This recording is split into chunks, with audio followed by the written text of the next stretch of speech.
Thank you, Naz. I'm already looking forward to that mild weekend. OK, let's have another look at the morning's papers. Broadcaster Emma Wolfe and journalist James Bloodworth are back with us for a quick look through some of the stories that have taken your attention. James, you're interested in the front page of the Daily Telegraph this morning. Alan Bates, hero of the post office scandal, titular subject to Mr Bates versus the post office in that ITV drama, has had his compensation offer through, finally. Yes, and he's not very happy with it. So Alan Bates, is turned into something of a public hero. Alan Bates versus the post office was hugely popular. But he said that the compensation offer that he's received from the government after his 20-year struggle for justice based on the Horizon scandal, that it's derisory and is only 1/6 of what he requested in compensation from the government. It doesn't actually show... Sixth, did you say? Yeah, 1/6. Yeah, it doesn't actually say what the figure is here, but based on the fact that he's fought the post office for more than 20 years now, and it's never been about the money, because there have been times when he could have just cashed out and dropped the fight, and he hasn't. He probably has a case there. Well, he says that it's derisory. As you know, I've been covering this story for a very long time, and Alan Bates been absolutely central to it as the ITV drama brought to people's attention. He was promised, and he was just in the queue like everyone else for compensation, but he was promised, after fighting to get this compensation, after winning his High Court battle against the Post Office, that they were going to get full and fair final compensation that would put them back in a position which they would be in had they never come into contact with the Post Office or this dreadful Horizon IT system. They were promised if they put their application for compensation in, they'd get a response within 40 days. It took 111 days for them to offer him 1/6 of what he's asking for. You would have thought that, given where we are now, the government would be thinking, let's make sure we look after these people. And especially Alan Bates, and especially, I think that he almost has a response. I mean, I'm sure he'd probably feel that he has some kind of responsibility, not just to take the money and run, given that he's sort of the figurehead, almost like we were saying, almost like a union. Yeah. Now, he is very much the public figure, fighting for all the others who aren't on ITV big dramas, you know. But this is the question. If they're treating him like this, what are they treating the other claimants like? Exactly. Yeah, and it has been said that, it took an ITV drama to get this problem dealt with, but it hasn't actually been dealt with. I mean, they haven't finalised the compensation offer.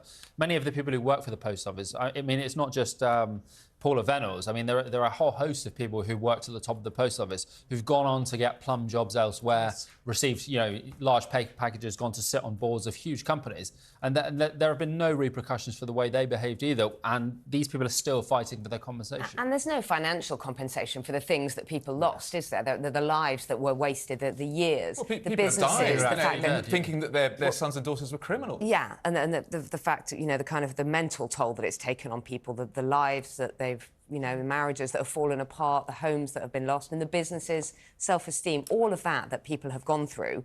You can't make that up by just working out a figure. What I don't understand is, you've heard these fine words from the government, the Post Office Minister, Kevin Hollinray, and we know the Treasury has set aside more than £1 billion in order to administer these compensation schemes and pay the compensation. And you do get the sense that it's lawyers who are trying to water down the compensation payments to claimants, all the while diverting the cash into their own pockets while they do so. The legal fees are absolutely staggering, aren't they? They're going to be because there was a previous offer of 58 million. But once legal fees from that were deducted, it worked out 12 million, which worked out 20,000 each. So 20,000 each for 20 years in some cases of persecution is derisory, as Alan Bates has said. Shall we move on to the Mirror? Emma, can you do CPR? This charity is saying 4 in 10 adults can. That's good. 4 in 10 cannot. Oh, sorry. Sorry, 4 in 10 cannot. The British 6 in 10 can. Well, that's what amazes me. I think that's surprising. That is surprising. Do you... the British Heart Foundation is saying that 43% of adults don't know, and this is in a poll they did, wouldn't know how to perform CPR. This is a life-saving skill. Wouldn't know how to use a defibrillator, and we don't have enough defibrillators in public spaces, by the way, anywhere. I can't see one here.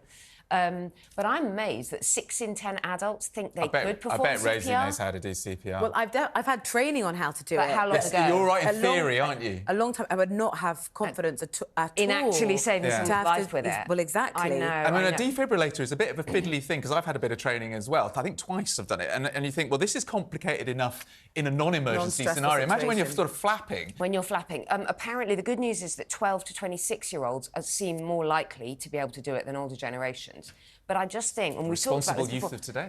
yeah. Well, they've but probably been in an education system that's trained them as part of, I don't know, I think I did it at school. Oh, did you? Yeah, I'm still not sure that we would all be able to save a life by doing that or actually perform it properly. I do think it's one of those things that we should just be taught, and all of us, I don't know, in the workplace, but also at school, just know how to do it, because it absolutely is, and anyone can have a heart attack or a seizure. I mean, it is fundamentally simple. If anyone wants a very quick lesson, if you saw that Vinnie Jones advert where they had him doing pumps to the beat of Staying Alive, There you go.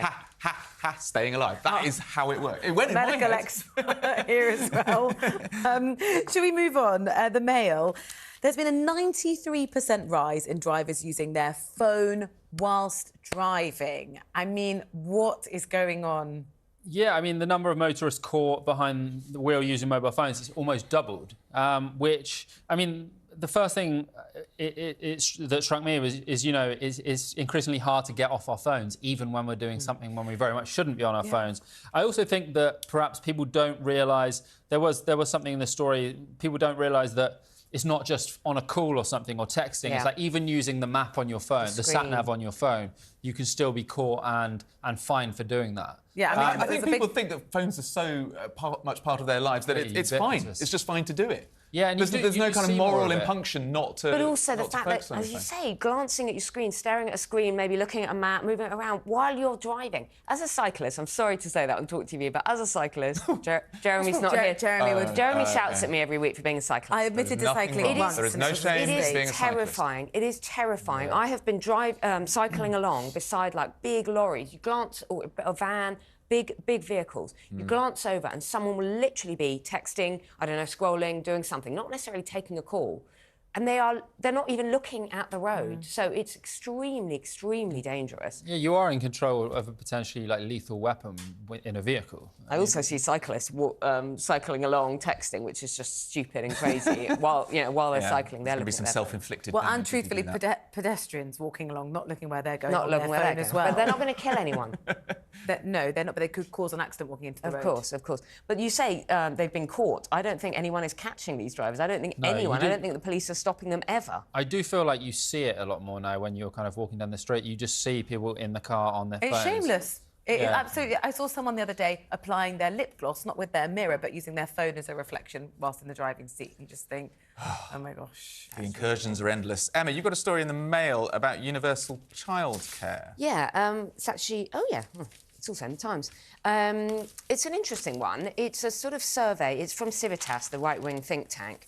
And it's a survey of a lot of different studies across the world. And it's saying that actually universal childcare isn't necessarily the best start in life for everyone, that it misses out on things like love and attachment and those important concepts, that it doesn't always enhance child development, that it doesn't benefit everyone, that it doesn't actually reduce that attainment gap between more and less advantaged children.